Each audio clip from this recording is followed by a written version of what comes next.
Bonsoir Gabriel, bonsoir, Bonsoir Jeanne. bonsoir à tous. Bonsoir à tous. On attend qu'il y ait du monde.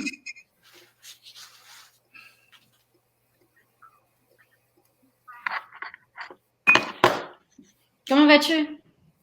Très bien, je te remercie. Je suis ravi d'être quelque part déjà au Maroc, à Casablanca, car j'espère bientôt vous rejoindre. Ben, on est ravis de t'avoir aussi. On commence? Volontiers. Très bien. Donc, bonsoir à tous.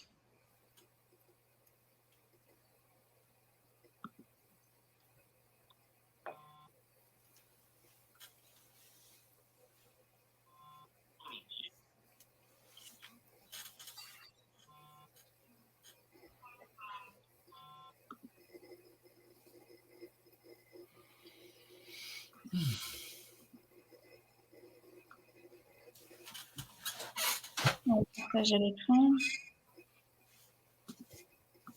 Putain, je me remets dans le...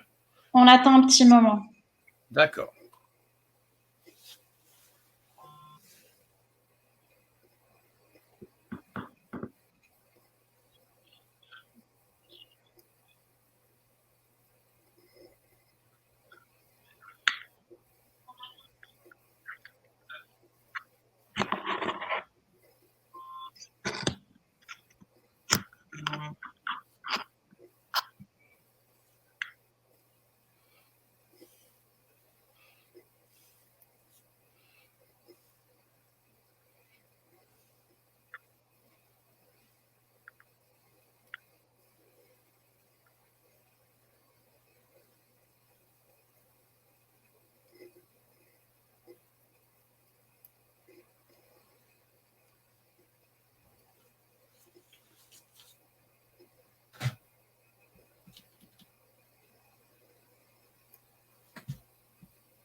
Tu as pris ton café?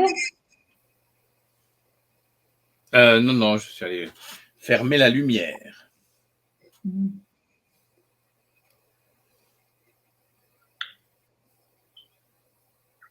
On attend encore quelques minutes parce qu'il est... Oui, quelques minutes, 2-3 minutes et on démarre.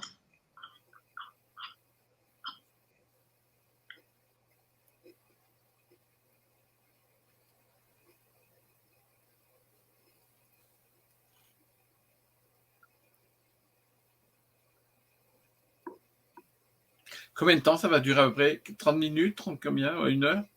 Ah oui, 30 minutes. D'accord. 30 minutes à 1 heure, 30 minutes de présentation et puis...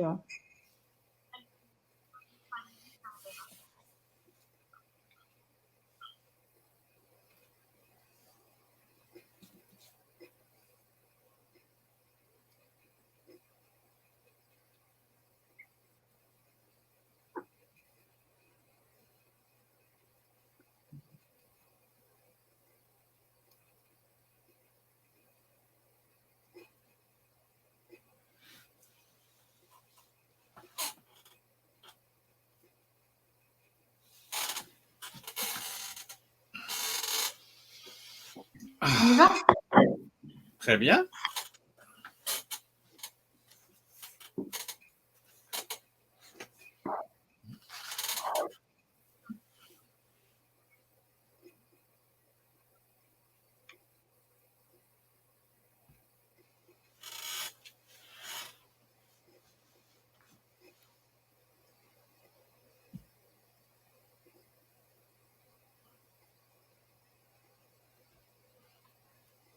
Let's go. Enfin, je sais pas, toi de voir.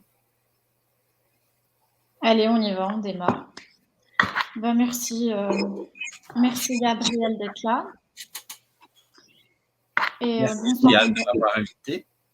Merci. Et donc bonsoir à tous et bienvenue parmi nous dans ce premier live qu'on organise, que l'agence 1 minute 30 Casablanca organise. Donc, c'est un live qui a pour objectif. Enfin, c'est 1 minute 30 qui organise. Donc, pour les personnes qui ne connaissent pas 1 minute 30, 1 minute 30 est une agence conseil spécialiste de l'inbound marketing 360 degrés au Maroc. Et c'est une agence qui a été pionnière dans l'inbound marketing en France. Aujourd'hui, on a lancé ce club 1 minute 30 Casablanca pour justement, qui est destiné aux professionnels du marketing, de la communication et du digital, pour justement permettre de discuter sur des thématiques qui sont nouvelles, qui intéressent, qui sont d'actualité, et puis pour enrichir le débat entre nous professionnels de ce métier. Aujourd'hui, nous avons décidé de parler sur un sujet qui nous semble très important et très pertinent, qui est l'obsession client. Pourquoi avons-nous décidé de parler d'obsession client? C'est une question à laquelle on va répondre, au même titre que nous allons répondre à la question comment mettre cette obsession client, comment la mettre en place chez la marque, qu'elle soit marque mère ou qu'elle soit marque produit. Alors, pourquoi l'obsession client? Il y a maintenant plus d'une décennie qu'un essayiste américain, Jeremy Rifkin, que vous connaissez tous sûrement, qui est un spécialiste de la prospective économique et scientifique, qui avait prédit que l'avenir reposerait sur les plateformes collaboratives, sur les objets connectés et sur les énergies renouvelables. C'est une chose qu'aujourd'hui, en fait, nous sommes en train de vivre. Parce qu'en effet, et cette réalité, elle a été induite par le développement du digital. Depuis les années 2000, il y a eu Internet. En 2010, il y a eu le développement des réseaux sociaux. Et donc, ce développement du digital, aujourd'hui, crée de nouveaux défis dans le métier du marketing, dans les métiers du marketing et du marketeur. Avant cette arrivée en force du digital, le marketeur, quand il lançait une campagne produit, quand il voulait travailler sur une activation de marque ou une activation de produit, eh bien, il communiquait sur le modèle 4P, donc les caractéristiques de produit, les bénéfices. Il passait pour la diffusion, il passait par les canaux classiques qu'on connaît, qui sont les mass médias, donc la télévision, la radio, la presse, la PLV et parfois les événements. Aujourd'hui, vu qu'il y a eu le digital qui s'est vraiment réellement développé, qui offre à la fois des opportunités et parfois même des menaces, ce digital qui a d'abord changer le rapport entre le client et la marque, parce il donne aujourd'hui, le digital donne beaucoup plus de pouvoir au client et le retire de la marque. Avant, la marque, elle mettait du contenu, le client, il consommait. Aujourd'hui, le client, il est très bien informé. Donc, les défis auxquels fait le marketeur aujourd'hui, c'est d'abord, quand il lance une campagne, c'est la concurrence. Donc, sa concurrence sur ses business lines, que ce soit sur sa marque corporate ou que ce soit sur ses marques produits. Il fait face aussi à un client qui est très bien informé et il doit faire face aussi à ces plateformes collaboratives qu'on voit se développer un petit peu partout, donc à l'international, mais aussi chez nous. Quand on parle de plateformes collaboratives, d'ère du partage et d'économie collaborative, en fait, ce qu'on sous-tend derrière, ce sont ces plateformes qu'on a tous sûrement utilisées un jour. Donc, par exemple, Uber qui est venu concurrencer les taxis, Airbnb qui concurrence le modèle classique des hôtels, le BlaBlaCar pour le covoiturage qui, lui, concurrence les modèles de transport qu'on connaît, classiques. Le Lyft qui est une marque, qui un peu, c'est du VTC, mais du VTC américain. Amazon qui concurrence les grandes surfaces. Le Mano Mano qui concurrence aussi des enseignes de bricolage classiques que nous connaissons. Et la tendance, en fait, qu'on a vue se développer de par le monde, on la voit aussi sur les marchés locaux. Pour le Maroc, c'est vrai que nous avons ces modèles-là. Nous avons Jumia qui s'est bien développé. Il y a le Hitch pour le VTC. Il y a le Yalla le Yalla pour le covoiturage. Et donc tout cela montre le changement du comportement du consommateur, qui aujourd'hui est à la recherche d'une solution qui répond à ses besoins et à ses désirs. Et donc c'est de là qu'on parle c'est à partir de là qu'on parle d'obsession client. On parle d'obsession client parce qu'il faut vraiment la remettre au cœur des priorités des marques. Gabriel, peut-être que tu veux intervenir là-dessus. Je ne peux qu'approuver, bien sûr, ce que tu es en train de dire. Je dirais même que de toutes les problématiques auxquelles se confrontent les hommes de marketing ou les femmes de marketing, et donc à la fois d'ailleurs les commerciaux comme les responsables marketing, ce devrait et ça doit être l'obsession client. C'est-à-dire qu'il faut inverser la problématique d'une entreprise. Nous avons été dominés, et à raison, par les responsables de production. Parce que pendant ce qu'on appelle, nous en France, les 30 glorieuses, les besoins n'ayant pas été remplis, il suffisait qu'un chercheur, je dirais, amusant et sympathique ait envie de trouver un nouveau produit. Ce nouveau produit trouvait preneur parce que la concurrence était très faible. C'est terminé. Maintenant, avec en plus d'ailleurs le digital, la concurrence est exacerbée. Tout le monde, comme tu l'as très bien dit, Jeanne, s'informe et se trouve quelquefois mieux informé que le vendeur. Et ce n'est plus dans un rapport, entre guillemets, de force du vendeur qui connaît au client qui ne connaît pas que l'on se trouve. Aujourd'hui, c'est un débat, c'est un dialogue, c'est un rapport d'égal à égal quand il s'agit d'acheter un produit. Alors, l'important pour une entreprise n'est même plus son produit, mais la connaissance intime de son client. Et quand je dis la connaissance intime, c'est aussi bien au niveau rationnel qu'au niveau émotionnel, cette sympathie, ou je dirais même mieux cette empathie que doit et que recherche le client vis-à-vis d'un vendeur constitue aujourd'hui l'alpha et l'oméga de toute campagne marketing. Nous pouvons parler de certains exemples dans ce sens. Alors, par exemple, nous avons eu la chance de traiter le cas Soyuz. Alors, Soyuz, c'est pas une fusée, c'est une société qui a une plateforme et qui permet justement à des sociétés comme dans le retail, dans les grands magasins, dans le tourisme, etc., d'accompagner le vendeur qui veut être proche du client.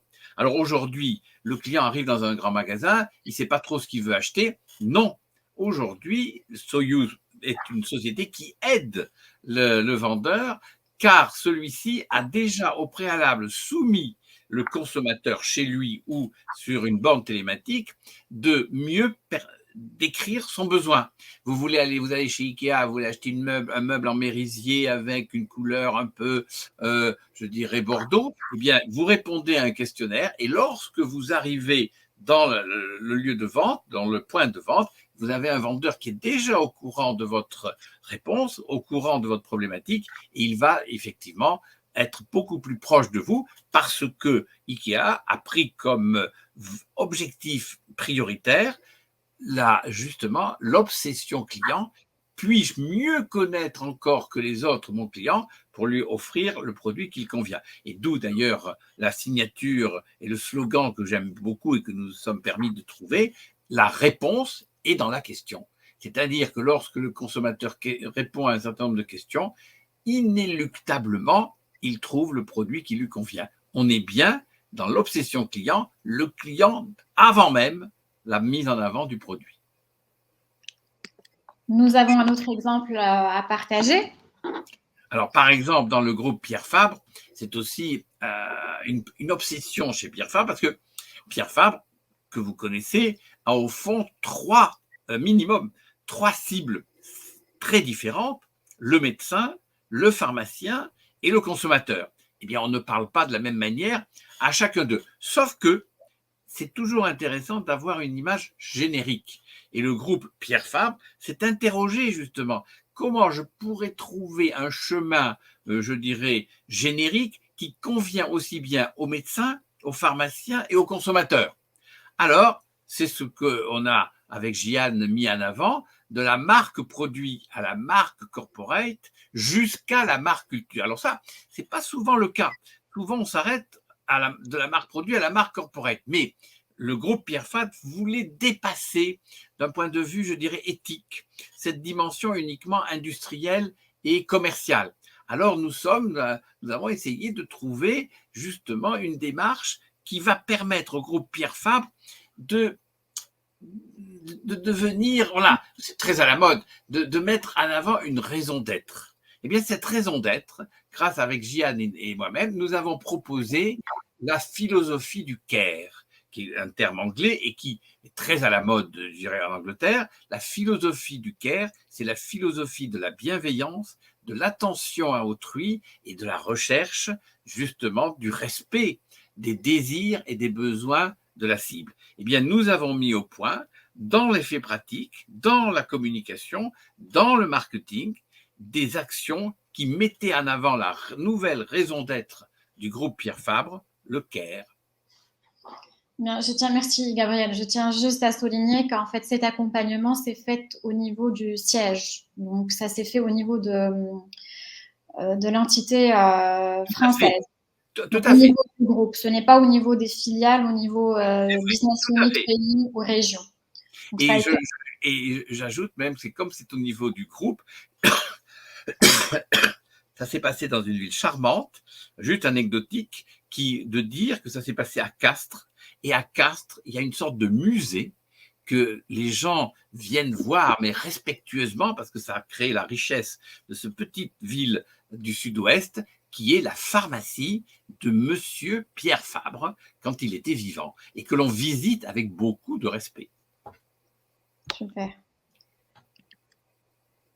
Alors, effectivement, regardez ce que vous voyez là, il y a écrit le modèle SAVE, le care, qui devient vraiment, comme je le dis, je crois que le meilleur mot, c'est la raison d'être de Pierre Fabre. Alors, le modèle SAVE, et avec Jian, nous l'appliquons beaucoup avec nos clients, c'est qu'on est passé des 4 P, comme vous verrez dans quelques instants, à une nouvelle approche grâce justement au digital, grâce à cet outil merveilleux, c'est-à-dire qu'aujourd'hui, loin de parler du produit, on essaie de mettre en avant la solution souhaitée par le prospect. Ensuite, alors vous voyez ici, c'est le modèle CARE a mis en avant le sentiment de bien-être. C'est-à-dire qu'on va beaucoup plus loin que simplement apporter un médicament qui soulage dans l'instant ou un peu plus longtemps le consommateur. Non, on va jusqu'au la recherche du bien-être, comme je vous l'ai dit avec le phénomène du care, ce sentiment de bienveillance vis-à-vis des professionnels. Alors l'access, avant c'était la distribution, mais aujourd'hui, grâce à Internet, vous pouvez trouver des produits avec le e-commerce, avec le drive, avec dans différents points de vente. Et donc, on est justement dans l'accessibilité et non pas simplement dans la distribution physique. Values, qui a remplacé le prix, parce qu'effectivement, c'est à nous, à vous, de trouver des plus-values qualitatives, des plus-values émotionnelles qui augmentent la valeur d'un produit. Et enfin, très grand changement. Et je vous invite, et avec Jian, nous le faisons souvent, à dépasser la notion de communication. C'est-à-dire communiquer, c'est informer. Non, aujourd'hui, justement, devant cette diffusion très large de l'information, eh bien, toute entreprise qui est dans la notion de la raison d'être doit se dire comment je vais éduquer mes cibles avant même de leur proposer mes produits. Et on entre dans un rapport, je dirais, éthique qui permet justement d'avoir un dialogue qui va plus loin que l'information et, comme vous le voyez à droite, qui rajoute à l'information de la formation sur les marques. Effectivement, en fait, ici, ce qui avait été travaillé, c'est l'accompagnement de la marque culture qui a été déclinée sur les marques produits. Et donc, ces marques produits, on parle bien de produits parapharmaceutiques parce qu'on sait que sur le pharmaceutique, la communication est très réglementée. Donc, quand on parle de ce modèle innovant qui est le SAFE, quand on parle de l'access, de la partie accès, le digital offre aujourd'hui l'opportunité aux marques de se différencier sur justement les modalités d'accès en offrant une présence notamment omnicanal. Donc, les marques peuvent essayer grâce au digital, essayer d'être sur tous les points de contact avec les clients. Donc, elles peuvent être sur le schéma classique traditionnel qu'on connaît des magasins et tout cela, ou le retail, tout comme elle peut être sur des solutions e-commerce, sur des applications. Et ça a un avantage, ça permet aux marques d'avoir un avantage concurrentiel, de développer un avantage concurrentiel très intéressant et très différenciateur. Et de créer cette proximité avec les clients et de continuer à entretenir une relation vraiment orienté client. Alors, nous avons quelques exemples. Il y a plein de marques aujourd'hui qui améliorent, on va dire, l'expérience client ou en tout cas qui l'optimisent grâce à une présence omnicanale. Il y a par exemple le modèle, enfin la marque qu'on connaît tous, le Starbucks qu'on consomme, je pense un peu tous, qui justement qui a développé une application. Cette application permet justement aux gens d'éviter de perdre du temps dans les files d'attente. Donc, quand on arrive souvent pour commander un café, bah, il y a une file et donc on perd un petit peu de temps. Donc, pour éviter cela, en fait, Starbucks a développé cette solution de click and collect. Donc, ça permet de régler les achats, de précommander en ligne sur l'application, de payer de payer, je veux dire, avec l'application de collecter sa commande, de payer l'application, de payer la commande, pardon, grâce à l'application, et puis en passant, de collecter des points qui permettent ensuite de gagner des consommations gratuites, en fait, des cafés gratuitement. Voilà, donc ça, c'est une des solutions que nous avons trouvées intéressantes et qui permet justement de faciliter le parcours client, de l'optimiser à travers cette présence omnicanale. Il y a aussi des marques comme L'Oréal qui se sont aussi intéressées à la présence omnicanale et qui ont optimisé l'expérience client grâce à des applications qu'elles ont développées. On sait tous que bon, pour les femmes, il est difficile d'acheter un maquillage sans le tester. Et L'Oréal a créé 2 applications. La première permet aux consommatrices ou en tout cas de télécharger des photos afin de voir le rendu que donnera ce maquillage sur elle avant d'acheter. Et puis la deuxième, elle permet de tester la teinte. Donc tout ça facilite le parcours client et crée un avantage comparatif. Et au Maroc, dernièrement, on a vu une accélération de la digitalisation et justement, il y a pas mal de marques qui ont commencé à se digitaliser au bénéfice du client et qui commencent à assurer une présence omnicanale. Donc dernièrement, enfin il y a quelques temps déjà, il y a Marjane qui a développé son site e-commerce avec une application, laquelle application permet à travers quelques clics de remplir son panier, de bénéficier davantage de fidélité et puis de payer. Alors soit on paye en ligne, soit on paye à la livraison et puis quand il s'agit de la livraison, c'est soit on décide de se faire livrer immédiatement en commandant un mode de livraison express ou bien de planifier la livraison au moment où on sera présent chez soi ou en tout cas au lieu ou là où on sera, enfin je veux dire par rapport au lieu de la livraison. Donc, maintenant que nous avons vu tout cela, nous avons vu comment innover. Alors quand on parle en fait du modèle SAVE, on n'est pas en train de dire que le modèle classique des 4P est devenu caduque. Il ne l'est pas. Le 4P, c'est important pour développer, enfin, pour travailler, enfin, il est important dans la démarche marketing. Mais ce 4P, à cause ou grâce en tout cas au digital, il doit être appuyé par des modèles nouveaux. Et ce que nous recommandons, en tout cas ce qu'on voit qui est vraiment très intéressant et très pertinent pour adresser les défis du digital, c'est d'utiliser ce modèle-là, qui vient lui compléter le modèle des 4P qu'on connaît tous.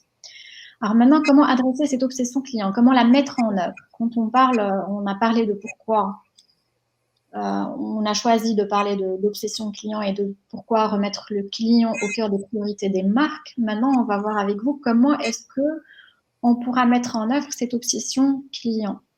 Et Gabriel Alors, j'allais dire, je suis content que JN et moi, nous vous proposons un très joli vers de Rimbaud, de ce célèbre poète, qui dit « Je est un autre ».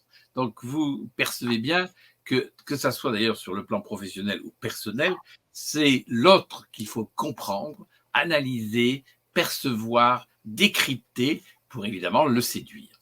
Donc, comment? Eh bien, là encore, on n'est plus dans la philosophie du besoin, c'est-à-dire comme j'ai dit, dans les 30 glorieuses, où il suffisait, il n'y avait pas assez de voitures, eh bien, on achetait une voiture, mais on avait la voiture d'ailleurs au bout de 6 mois, parce qu'il y avait tellement un manque, par exemple, de ce moyen de locomotion. Donc, vraiment, la rareté dominait pendant 30 ans, et évidemment, tous les producteurs vendaient ce qu'ils voulaient. C'est terminé. Donc, c'est l'analyse du client, mais sous un plan comportemental, qui constitue aujourd'hui le chemin du succès. Et cet axe comportemental, bon, il est de tradition en marketing de l'appeler persona, ce terme latin, et donc c'est de rechercher comment le persona agit. Alors, il y a 3 conditions. La première, c'est à vous à choisir les différentes typologies de persona. Si vous pensez que dans l'acte d'achat de votre produit, il faut associer le directeur du marketing, le directeur commercial et peut-être le DRH, que sais-je, si par exemple on est dans le cadre de vente de formation, d'enseignement de formation, souvent ces 3 cibles coexistent, eh bien il faut analyser, comme vous le voyez ici avec Myriam, cette cadre, comment cette cadre réagit dans son comportement social, dans son comportement économique et dans son comportement professionnel. Et c'est après avoir défini ces différents types de personas que vous allez faire quelque chose qui est essentiel, c'est de oublier votre produit pour vous intéresser en priorité au départ aux personas. Effectivement, les personas sont très intéressants. Enfin, une fois qu'on a travaillé, Gabriel, pour chaque produit, nous avons en fait des segments clients. Et dans ces segments clients, c'est là où il faut aller voir les personas que nous voulons toucher. Et c'est là qu'il faut travailler, qu'il faut faire ce travail de persona. Alors, je vous donne un exemple que nous avons mis en œuvre, Gian et moi. C'est un cas qui est un cas exemplaire, qui marche très très bien. C'est le cas d'une société qui s'appelle Dorman. En France, Dorman est un des leaders de ce qu'on appelle le recouvrement de créances. Donc, vous, évidemment, vous avez envoyé des factures à un client et puis voilà, il a du mal à vous payer, et malgré les relances, malgré les rappels téléphoniques, ça ne marche pas. Alors, comment, voyez, avec ces différentes photos, comment cette société a réussi avec nous à améliorer le taux de retour, le taux de recouvrement de créances. Eh bien, avec Gian, nous avons imaginé, donc non pas simplement la liste des procédures juridiques ou des factures, les relances, enfin, les actions opérationnelles que toute société de recouvrement imagine. Mais là, il n'y a pas de différence entre 2 sociétés de recouvrement. En France, il y a une procédure de relance, puis de lettres commandées pour terminer par l'action juridique. Non, pour éviter justement toutes ces procédures, pour trouver le chemin de l'accord du débiteur pour payer, nous avons analysé les personas, c'est-à-dire, comme vous le voyez écrit, la classification des personas. Alors, des personas vis-à-vis de la société Dorman. Dorman, dans son recherche commerciale, par exemple, a trouvé qu'un certain nombre de sociétés ne répondaient plus à leur envoi de mail. Alors, on les a appelés les abandonnistes. On a même donné un nom aux typologies de cette classe de sociétés. D'autres, par exemple, au contraire, Dorman a trouvé que tous les mois ou tous les 2 mois, ils renouvelaient leur demande de recouvrement. Eh bien, on les a appelés les fidèles. D'autres encore je dirais, ont répondu 2-3 fois, mais ils n'ont pas continué à répondre. Ils ont répondu 2-3. Donc, on les a appelés les inquiets. C'est-à-dire qu'on a donné des noms aux différentes typologies. Pourquoi? Eh bien, tout simplement, dans la démarche de communication, nous ne nous sommes pas adressés de la même manière aux abandonnistes, aux fidèles ou aux inquiets. Et donc, on a, avec raison, travaillé le rédactionnel, ce qu'on appelle le contenu de marque, de manière telle que chaque typologie recevait je dirais un emailing par exemple, spécifiquement dédié à leur personnalité. Effectivement. Et donc, c'est là où on arrive au cœur du marketing éditorial. En tout cas, on parle de beaucoup de contenu aujourd'hui pour nourrir les consommateurs ou les clients sur le digital. Il faut vraiment travailler ce contenu-là. Alors, ce contenu, il doit répondre aux différentes étapes du parcours client. Donc, il y a le début. Oui? Je dis bien sûr, c'est ça. Oui. J'approuve. Et donc, on a le contenu qu'on met au tout début du funnel, donc ce qu'on appelle le funnel de conversion ou le parcours client, où le client, en fait, il découvre à cette étape-là, en fait, quel est son besoin, il met le doigt sur son besoin ou son désir, ou il identifie son problème et il va chercher la solution sur le digital. Et donc là, les marques, elles sont présentes à travers un écosystème digital qui est composé du site web, de landing page, de pages sur les réseaux sociaux et qui est animé grâce à du contenu, un contenu qui est à la fois qui répond aux problématiques clients, qui répond aux besoins clients, qui répond aux désirs clients, mais qui est aussi à la fois cohérent avec le positionnement de la marque. Ça, c'est très important.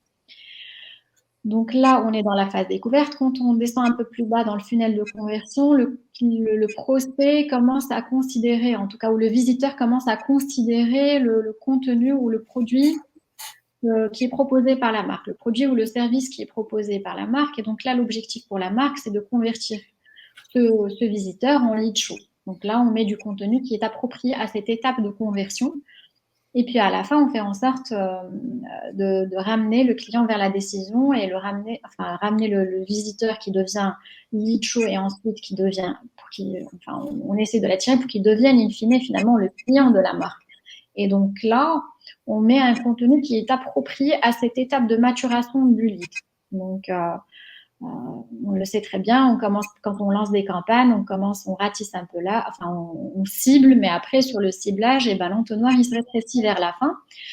Mais une fois, et nous ce qu'on recommande une fois qu'on est arrivé à la base de décision, c'est de ne pas s'arrêter à ce niveau-là. C'est-à-dire que quand le client il devient client de la marque, il faudra aussi travailler l'étape ultérieure que nous sommes un peu amusés à appeler le LOFE, donc le loyalty, mettre en place des programmes de fidélité qui feraient en sorte que le client reviendra vers la marque à chaque fois. Et ça, nous estimons que c'est très important parce que, on le sait très bien, le coût d'acquisition est beaucoup plus cher que le coût de fidélisation d'un client. Donc, c'est une étape supplémentaire qu'on recommande vraiment vivement dans le parcours client et dans l'élaboration de la stratégie de contenu. Et alors, vous voyez, je rajouterai ce que dit Jeanne, c'est que qu'est-ce qu'elle a montré qui est tout à fait innovant, parce que nous sommes les seuls à vous proposer 4 étapes, alors que certains de nos confrères n'en présentent que 3, où elle insiste avec tout à fait de justesse et de manière tout à fait pertinente sur la dernière étape que l'on oublie quelquefois, le LOFU, c'est-à-dire qu'il ne faut pas oublier d'avoir toute une activité de communication pour accentuer la fidélisation qui, comme l'a dit Jeanne, est beaucoup moins coûteuse que l'acquisition de nouveaux clients. Alors simplement, je trouve que cette démarche est très pertinente parce qu'à chaque étape, TOFU, MOFU, BOFU, LOFU, c'est à nous, à vous, de mettre en œuvre un tableau de bord pour contrôler les résultats de chacune des étapes, au lieu de faire n'importe quoi, de se mettre dans le digital avec, je dirais, comme tout nouveau, tout beau. Et non, à chaque étape, vous avez la liste des appâts, la liste des actions digitales qui contribuent à la cohérence des 4 niveaux que vous voyez là. Et encore une fois, ce contenu, cette stratégie de contenu doit, encore une fois, vraiment répondre à la fois, toujours dans cette logique d'obsession client, répondre aux besoins et aux désirs des clients, mais elle doit aussi être elle doit être cohérente avec le positionnement de la marque et la plateforme de marque. Elle doit s'inspirer de le contenu doit s'inspirer, il doit véhiculer les valeurs de la marque et le positionnement de la marque. Et c'est un acte de cohérence, comme dit Jeanne, parce que si vous sortez du positionnement, eh bien, vous êtes anonyme. C'est le positionnement qui constitue la recherche de votre différence, et cette différence constitue le tremplin de votre pérennité. Absolument, je suis complètement d'accord, Gabriel, parce que quand on ne travaille pas à un positionnement et qu'on n'essaie pas d'ancrer grâce à une plateforme de marque une image claire dans l'esprit des clients, au final, on se retrouve à vendre un produit comme un autre. Enfin, on est dans des attributs de produits, limite, on est dans des commodités. Alors que le but d'une marque, c'est de vraiment pouvoir se projeter sur du long terme, construire une image à long terme, construire une fidélisation à long terme. Comme moi je le dis, c'est pas le capital. Souvent dans les entreprises, même en France ou au Maroc, on dit le capital de l'entreprise, c'est un capital intemporel. Le capital intemporel d'une marque, c'est sa différence. Absolument, et c'est un capital qui est complètement intangible, qui est construit sur une image qu'on a envie de véhiculer. C'est ça. Et qu'on doit entretenir grâce à la création de contenu. Et là, pour revenir à l'exemple Pierre Fabre, tout à l'heure, on parlait d'un positionnement qui adopte cette philosophie du care à la fois chez la marque mère, chez les marques produits, Et dans la culture d'entreprise, quand vous voyez par exemple, des marques films des labos Pierre Fabre, qui est à Vennes, et ben vous regardez que sur son contenu, qu'il soit décliné sur un positionnement au Maroc, en France ou aux États-Unis, et ben c'est la même chose, c'est le même type de contenu, c'est un contenu qui met en avant une philosophie du faire. On s'intéresse aux clients, enfin en tout cas aux clientes et aux clients. On s'intéresse à ces problématiques et on propose un contenu qui est éducatif, qui est intéressant, qui est pertinent. Et on garantit, là, vous voyez, il y a trois différents pays sur ce qu'on vous montre. Et quand vous voyez, bah, c'est un peu la même chose, sauf que chaque pays respecte ses spécificités. Donc là, la marque, elle montre qu'elle est à la fois orientée client, mais en plus qu'elle respecte, enfin, vraiment qu'elle véhicule son positionnement. Et c'est vraiment ce que nous recommandons. Donc voilà, ce fut Gabriel, peut-être que tu veux rajouter quelque chose? Alors, si je peux me permettre, comme nous sommes j'allais dire, des spécialistes et puis des passionnés de l'inbound marketing, je terminerai en disant que ensemble, en général, nous proposons à nos clients d'adopter 4 cultures. Aujourd'hui, nous avons surtout vu la stratégie digitale. Nous avons également vu la stratégie de la différence. Ça fait déjà 2. Eh bien, il faut rajouter l'obsession client que nous avons vu tout à fait au début et associé au contenu de marque. Donc, si vous associez de manière cohérente la différence, l'obsession client, la stratégie digitale et le contenu de marque, vous mettez en œuvre, avec nous ou de manière en interne, une très belle stratégie inbound marketing qui effectivement fonctionne. Très bien. En tout cas, merci Gabriel. On va regarder s'il y a des petites questions Voilà, merci Gianne. sur le live. Alors, il y a une première question qui est posée par Mehdi. C'est comment intégrer l'obsession client dans la plateforme de marque? Oui. Alors, c'est une très très bonne question parce que c'est vraiment, j'allais dire, l'alpha et l'oméga même de toute plateforme de marque, c'est de mettre l'accent au départ sur l'obsession client. Et c'est de là que se découle le positionnement, la stratégie digitale, le contenu de marque, l'obsession client. Alors, comment intégrer l'obsession client? Je dirais presque, il y a un truisme. C'est d'abord de parler du client.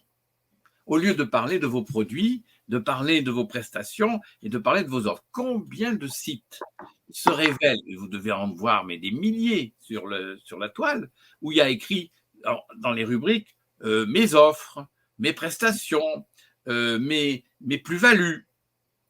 Non. En anglais, on dirait même un mot un peu vulgaire, je dirais bullshit. C'est-à-dire que ce qui est important, c'est de mettre en avant le client. Alors, à vous de trouver le chemin où c'est d'abord le client qui se perçoit lui-même et qui se valorise lui-même parce qu'il se rend compte que vous avez tenu compte de ses désirs et de ses besoins. Et quand vous avez mis d'abord, je dis bien d'abord, en avant le client, vous montrerez qu'inéluctablement, il sera d'autant plus satisfait et heureux qu'il aura choisi votre solution qui répond justement à son désir et à son besoin. Absolument, la plateforme de marque, il faut intégrer l'obsession client dans ce travail de positionnement. Le positionnement est au cœur de toute la stratégie de communication, que ce soit pour une activation de produits, de services. Il faut avoir un positionnement, c'est lui qui donne le ton, le style à toute la communication qui va être déclinée, que ce soit sur les masses médias, que ce soit sur la presse, que ce soit dans la relation avec les influenceurs, que ce soit sur le digital. Et à ce propos, nous, Gianne et moi, nous avons mis au point une démarche, une méthodologie que nous vous suggérons si vous nous consultez, c'est le mapping de positionnement. C'est une démarche très émotionnelle et rationnelle pour trouver votre différence. Très bien. Alors, je pense qu'il y a une deuxième question. Pensez-vous que l'inbound marketing peut réussir dans tous les secteurs d'activité? Alors, tu peux répondre. Moi, je dis oui, mais avec un immense, je dirais, cri, parce que l'inbound marketing, c'est une démarche éthique. C'est comment faire venir à soi les clients au lieu d'aller les chercher. C'est l'inversion de l'intrusion, c'est l'inversion du harcèlement. C'est une démarche qui crée le partenariat. Et aujourd'hui, plus que jamais, je pense que ça soit aussi bien au Maroc qu'en France, on est dans cette dimension éthique du rapport partenarial qui respecte le client et qui ne le harcèle pas dans un dialogue, je dirais, commercial. Donc, il n'y a pas de secteur qui ne soit pas sensible, selon moi, à l'inbound marketing. Qu'est-ce que tu en penses, Gianne? Absolument. Je pense qu'aujourd'hui, c'est la démarche à mettre en œuvre. L'inbound marketing, il est important. Il est important et c'est ce qui permet vraiment d'asseoir un positionnement, de créer une image à long terme dans l'esprit du client sur une marque produit et mettre du contenu qui est vraiment orienté client et arrêter de toutes les manières, les clients aujourd'hui, ils sont, comme je l'ai dit au tout début, ils sont très bien informés. Ils ont accès à l'information, ils savent tout. Donc, il faut donner un contenu qui est utile, qui est pertinent, qui peut être aussi amusant. Ça dépend des secteurs d'activité sur lesquels on est. Des fois, ça peut être du gaming, des fois, ça peut être des jeux, ça peut être beaucoup de choses. On peut tout imaginer. Mais l'inbound marketing, oui. Et au cœur de l'inbound marketing, alors il y a deux choses, moi, que je voudrais rappeler, souligner, c'est le positionnement et c'est la stratégie de contenu. Après, tout autour, effectivement, on crée ce qu'on appelle l'écosystème digital à travers lequel on va diffuser tout ce contenu-là de la marque. Je rajouterais là, ce que tu dis, Jeanne, j'ajouterais, tu l'as dit en fin de parcours, c'est que la stratégie digitale vient à propos être le bras séculier, justement, du positionnement et du contenu de marque. Très bien. J'espère qu'on a répondu à la question. Alors, la fidélisation client est très importante. Elle permet de diminuer considérablement le budget d'acquisition. Oui, c'est ce que nous avons. Bien sûr. Et j'ajouterais qu'à ce moment-là, c'est à vous d'être imaginatif ou imaginative pour trouver les chemins de cette fidélisation, je dirais, continue et pérenne. Alors, je vous suggère, il y a une démarche que nous faisons souvent, c'est la création de clubs, c'est la création de cercles, comme nous faisons nous-mêmes aujourd'hui. Eh bien, ce sont des démarches qui créent la fidélisation. Et comme vous le voyez, non pas pour vous vendre, entre guillemets, des produits, des prestations, des offres, mais nous allons faire vivre notre passion par une forme d'éducation partagée, l'inbound marketing. Il y a une autre confusion, oui, il paraît qu'il y a il y a une autre question, pardon, qui souligne une confusion entre l'inbound marketing et le marketing de contenu. Comment faire la différence? Bon, tu veux répondre? Vas-y. Je commence, mais c'est exactement. Vous avez là mis l'accent sur le contenant et le contenu. L'inbound marketing, c'est une stratégie globale de marketing.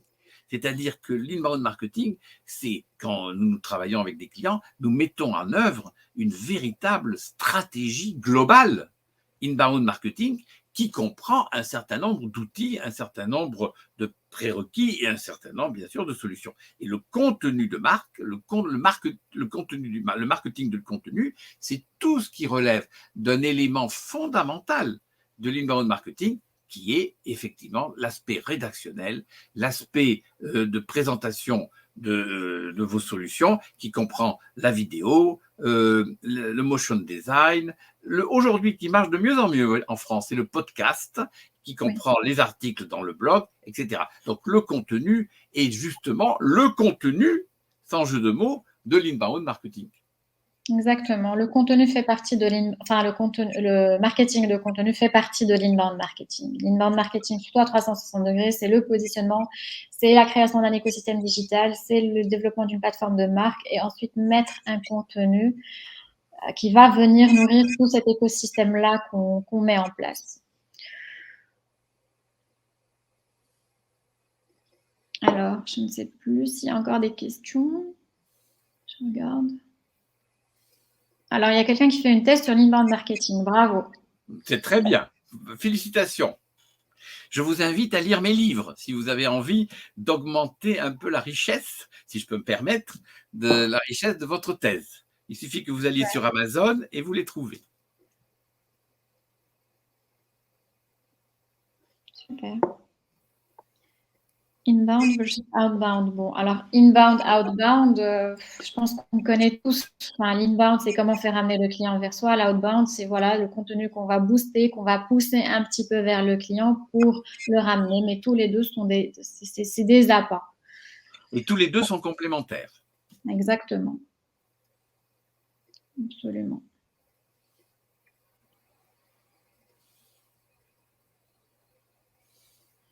Voilà, je pense que c'est tout.